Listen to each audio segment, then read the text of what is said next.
Ամենակարևոր երկու բնազդը, որ խորքային մարդու հոգեկանի ամենախորքում է, ինքնագոյատևման բնազդն է եւ բազմացման բնազդն է։ Ինքնագոյատևման բնազդը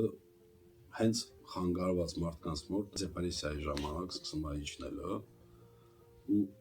այդ է հենց հարցը,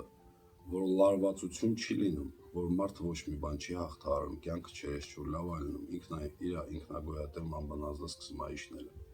որովհետև պայքարելու բան չկա, ու դրա համար մարդու, որ պայքար չունի,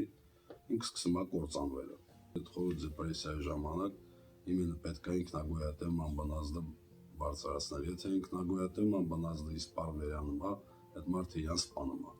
Ինչքան մարդ կա, ովքեր իրանց վրա ձեռ են դրել, իրանց մոտ այդ բնազդը իսպառ վերանում է, ու բայց այդ պրոցեսը միանգամից չի, ինքը կամաց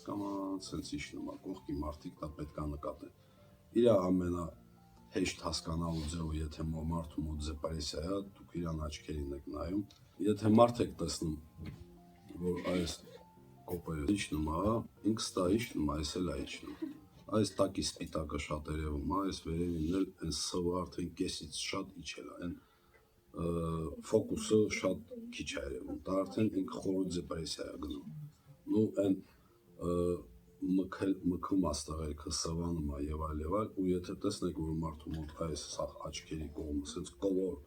ոնց որ սենց կլոր սվ է, դա էլ է,